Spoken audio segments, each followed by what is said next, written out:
See, in this we will see conservation of angular momentum. In last class, that is 11th, we have seen that conservation of linear momentum, which says that linear momentum of isolated system is conserved in the absence of external unbalanced force.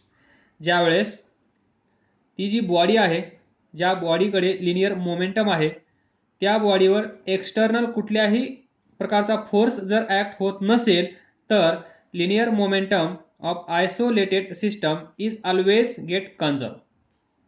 So linear momentum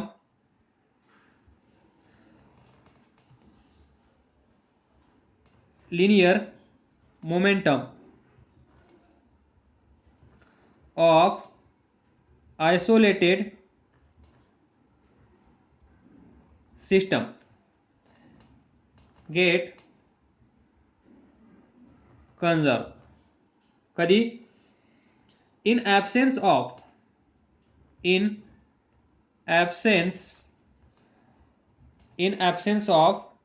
external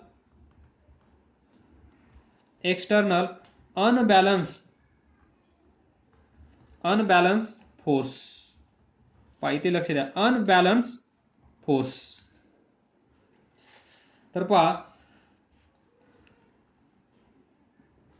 आपण सुरू करूया. Conservation of angular momentum. What is angular momentum of system? that is L is equal to R cross P bar. Then where R is position vector, P is linear momentum. तर पहा, equation number 1, differentiate with respect to time. dl bar with respect to dt is equal to d by dt r cross p bar. use uv rule of derivative. पहिला जशास तसा, that is r bar into दुसऱ्याचा derivative, so dp bar upon dt plus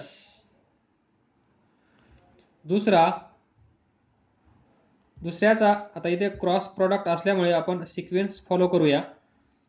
पहिल्याचा derivative that is dr bar upon dt cross p bar. तर पहा, dr by dt काय आहे? Rate of change of displacement with respect to time. म्हणजे काय? Rate of change of displacement with respect to time काय असते? v dr by dt म्हणजे dx by dt म्हणजेच x बाय t, हे माहित असेल तुम्हाला. तो rate of change of displacement with respect to time is nothing but velocity. तर पहा, r cross dp bar upon dt plus v cross p बार.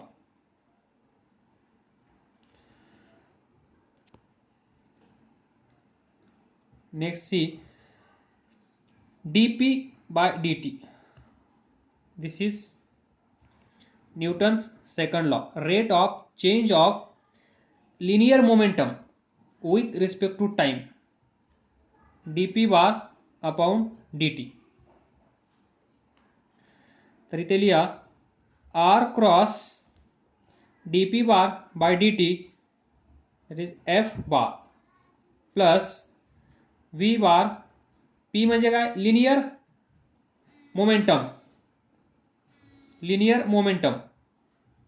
m v bar. r cross f bar plus m scalar common v cross v. Next V cross V पहा, I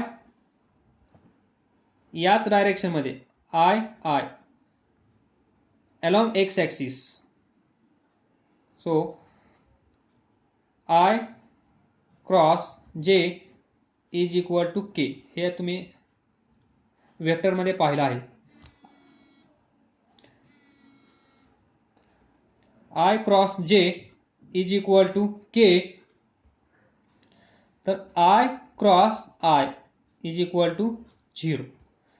म्हणजेच v बार cross v बार हे काय होईल 0. तर ही term गायब होईल. शिल्लक असेल r क्रॉस f बार.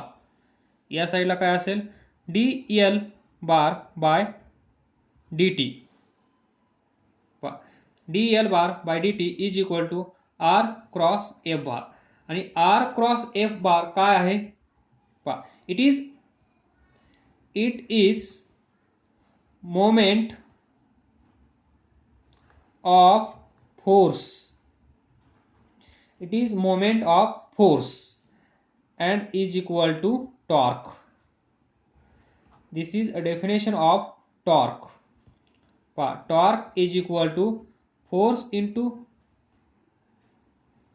radius. तुम्ही असं पाहिलं असेल, पण त्याची डेफिनेशन काय आहे, ॲक्च्युअल r क्रॉस f म्हणजेच moment of force. Moment of force is equal to torque. तर इथे तुम्ही लिहू शकता D L bar upon D T is equal to torque. तर पहा, टॉर्क जर कुठल्या बॉडीवर असेल तर ती बॉडी काय होते, रोटेट. जर अनबॅलन्स टॉर्क असेल तर व्हॉट, अनबॅलन्स टॉर्क. जर ही बॉडी आहे पहा, इथे फोर्स आहे F1, हे डिस्टन्स आहे R1, इथे पण फोर्स आहे F2, हे डिस्टन्स आहे R2. तर पहा, या फोर्समुळे क्रिएट होणारा टॉर्क किती असेल F1 इंटू R1, इथे असेल F2 R2. हा सिस्टम, इकडे एक लहान मुलगा बसला आहे, या साईडला एक लहान मुलगा बसला आहे. हा सिस्टम बॅलन्स कधी होईल, म्हणजे इकडचा फोर्स, इकडचा टॉर्क दोघं सेम असतील तेव्हा. त्याचप्रमाणे म्हणजेच अनबॅलन्स फोर्स, अनबॅलन्स टॉर्क. जर अनबॅलन्स टॉर्क असेल कुठल्या सिस्टमवर तर काय होईल पहा, r cross f bar is moment of force is equal to torque. We get this. Thus if torque is equal to 0, जर टॉर्क त्या बॉडीवर 0 असेल तर काय होईल,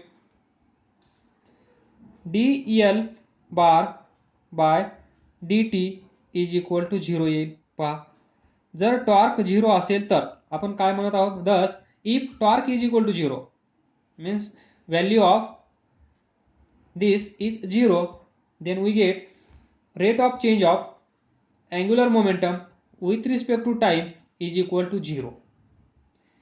हे इक्वेशन 5 स्टार करून ठेवा, MCQ क्वेश्चन याच्यावर येऊ शकतो.